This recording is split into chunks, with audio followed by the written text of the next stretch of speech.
Salut à toutes et à tous, je suis Jean-Fils Aimé, docteur en théologie, historien et vaudouologue. Bienvenue à cette capsule hebdomadaire où l'on répond à une question. La question cette semaine, c'est que penser de la polygamie, polyandrie, polygynie, polyamour? Et surtout, est-ce qu'on peut vivre son éveil spirituel et pratiquer l'une ou l'autre de ces formes relationnelles?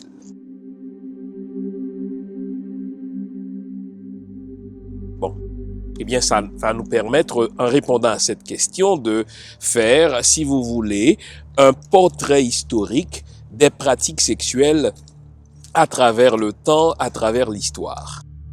Quand on dit sexualité, il faut toujours avoir trois dimensions en tête. Il faut avoir la dimension personnelle, chacun vit sa sexualité à sa façon. Il faut avoir la dimension interpersonnelle, généralement on vit aussi sa sexualité avec quelqu'un. Et il faut aussi garder en fin de compte, n'est-ce pas, la dimension collective, puisque une relation entre deux personnes va toujours avoir un impact sur la collectivité, la communauté, en sorte que, à un moment donné, l'État, peu importe la forme que revêt cet État, va devoir encadrer les pratiques sexuelles. Alors, c'est un fait qu'historiquement, dans les traditions africaines, dans les traditions asiatiques et ailleurs aussi, même en Europe, eh bien, la polygamie, la polygynie, la polyandrie étaient de mise. Rapidement, qu'est-ce qu'on entend par la polygamie? La polygamie, c'est le fait de pouvoir contracter plusieurs mariages. La polygynie, c'est le fait pour un homme d'épouser plusieurs femmes. Généralement, lorsqu'on parle de polygamie, c'est en réalité à cette pratique-là qu'on réfère, la polygynie. Et dans d'autres cultures, on retrouve aussi la polyandrie, c'est-à-dire c'est le fait pour une femme d'épouser plusieurs hommes. Et aujourd'hui, on parle de polyamour. Qu'est-ce que c'est que le polyamour? Eh bien, le polyamour, c'est le fait que, n'est-ce pas, chaque partenaire dans une relation a le droit d'avoir d'autres relations avec d'autres partenaires. Poly, justement, ça fait plusieurs, etc. Qu'est-ce qu'il faut penser de tout cela? Première règle, c'est que chaque communauté, chaque peuple, chaque collectivité a le droit d'avoir ses propres coutumes sexuelles. Et il ne convient pas de porter un jugement de valeur sur telle pratique sexuelle de telle communauté que l'on retrouve dans telle région du monde, pas plus que telle autre, n'est-ce pas, pratique sexuelle qu'on retrouve ailleurs n'est meilleure ni n'est pire. Et c'est ici qu'il faut dire que, en matière de pratique sexuelle, il n'y a pas a priori de poser un jugement de valeur pour dire que la monogamie serait de fait meilleure que la polygamie. Pas du tout. Ça dépend de chaque collectivité, encore une fois, et ça dépend de chaque individu, comment il perçoit la chose.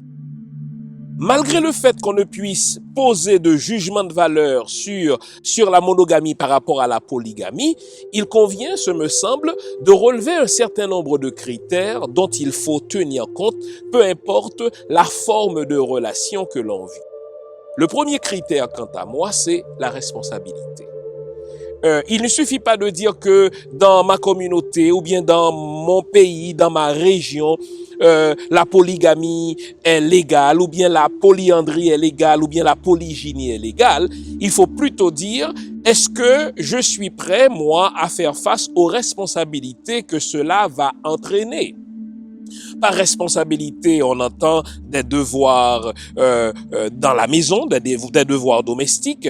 Par responsabilité, j'entends aussi les responsabilités que l'on va devoir assumer vis-à-vis des enfants qui vont naître éventuellement, car il ne suffit pas de vivre une relation sexuelle avec quelqu'un parce que c'est permis dans ma région, parce que c'est permis dans ma communauté. Il faut surtout aussi être prêt à faire face à ces responsabilités. Deuxième critère dont il faut tenir compte, et là je sais que je vais toucher une corde sensible, c'est la liberté. Souvent, dans des communautés où la polygamie, n'est-ce pas, est pratiquée, dans des communautés où la polygynie est pratiquée, dans le sens d'un homme qui a le droit d'épouser plusieurs femmes, on sait que souvent, les parents cherchent à caser leur fille. Et ils vont le faire en obligeant leur fille à épouser tel monsieur parce que ce monsieur-là est bien positionné socialement, il est bien positionné, n'est-ce pas, économiquement. Et là, je suis moins d'accord, même si je sais que ce sont souvent des coutumes qui sont établies depuis des siècles. C'est pas parce qu'une coutume est établie depuis des siècles qu'on ne peut pas dire qu'aujourd'hui, au 21e siècle, est-ce que c'est une bonne chose d'imposer à sa fille mineure, n'est-ce pas, un homme avec qui elle n'a absolument aucune affinité. Le troisième critère, à part celui de la liberté, eh bien, c'est le critère de la majorité. Dans encore beaucoup de régions du monde, dans encore beaucoup des pays africains, eh bien, on continue à marier des filles mineures à des hommes qui ont 3 fois leur âge. Et ça, il faut dénoncer ces pratiques-là. Bon. Une fois qu'on s'entend sur ces 3 critères, le critère de la responsabilité, le critère de la liberté, le critère de la majorité, quant au reste maintenant, on monte un niveau plus haut, on voit la chose au niveau étatique.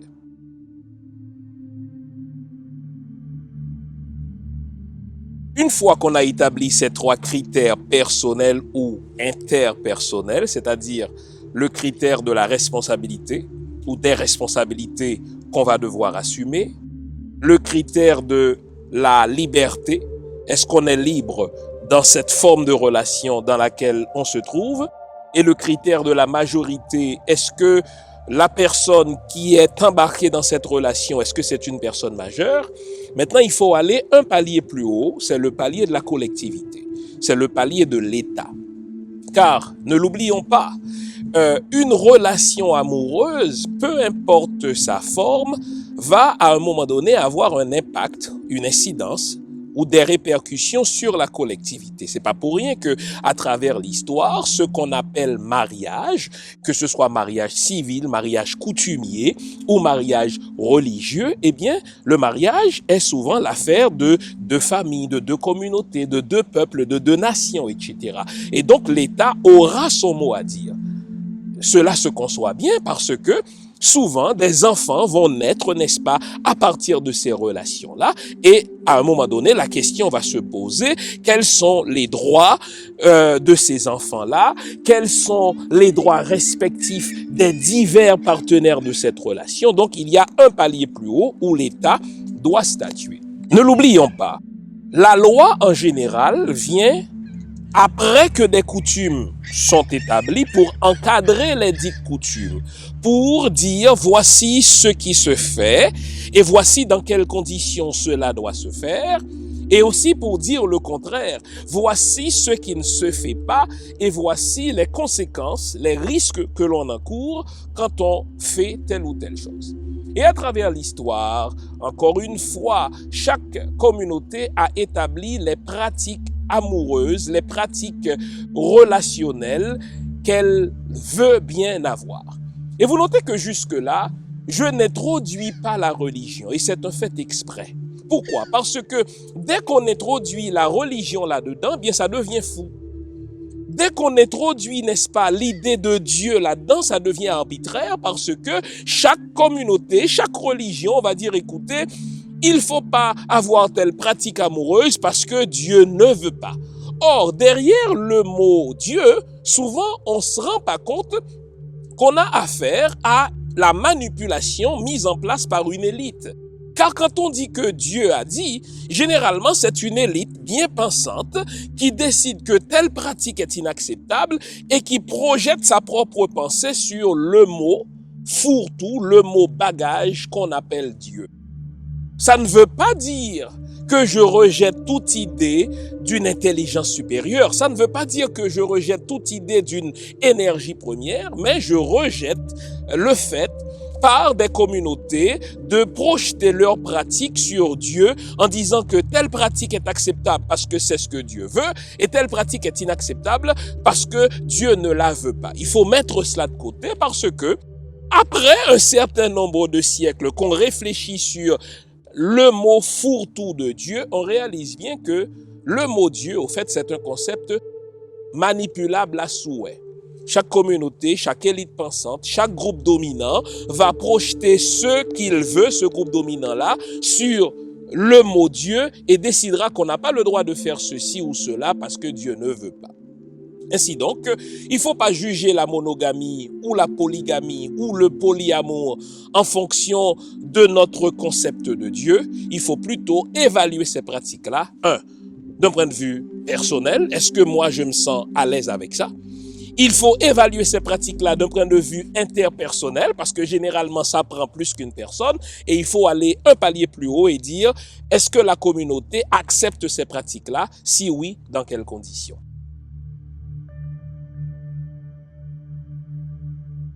Pour ceux qui se posent la question, mais moi je suis chrétien, je suis censé condamner la polygamie? Pas du tout. Quand vous prenez en compte, n'est-ce pas, l'histoire du judéo-christianisme, il y a des moments où la polygamie a été acceptée, des moments où surtout la polygynie a été acceptée, d'autres moments où la monogamie a été imposée, et après on est revenu dans certaines sectes chrétiennes à la pratique de la polygynie. Donc c'est pas une question d'être chrétien et parce qu'on est chrétien on devrait être pour la polygamie. C'est l'effet de la culture occidentale qui, pour des raisons pratiques que je ne condamne pas, pour des raisons économiques, pour des raisons de gestion étatique, à un moment donné, eh bien, la culture occidentale a imposé la monogamie parce que c'était plus facile à gérer, parce que ça coûtait moins cher. Mais c'est pas une question de Dieu qui condamne, Dieu qui approuve. Il faut vraiment mettre cette dimension-là de côté. En tout cas, moi, je la mets complètement de côté. Encore une fois, je rappelle ma règle d'or en matière de toute pratique sexuelle, c'est est-ce que toi, tu te sens bien dedans? Est-ce que ton partenaire se sent bien dedans? Donc, le consensus. Et enfin, est-ce que ton partenaire et toi, est-ce que vous êtes des gens majeurs en mesure de prendre une décision en tant qu'adulte? Donc, toute autre question qui vient après est pour moi convention et il n'y a pas de bondieuserie qui tienne dans cette affaire. J'espère vous avoir été utile. Je suis Jean-Fils Aimé, docteur en théologie, historien et vaudouologue. Faites-nous part de votre appréciation de cette chose. Mais s'il vous plaît, apprenons à débattre sans tirer sur le messager. Je lis tous vos commentaires, mais quand c'est impoli, je vous supprime. Donc, débattons, avançons ainsi et surtout faites-moi part des pratiques sexuelles dans vos communautés et ce que vous en pensez. On se retrouve la semaine prochaine. N'oubliez pas de liker, de partager et surtout de vous abonner. Au revoir, à la semaine prochaine, on est ensemble.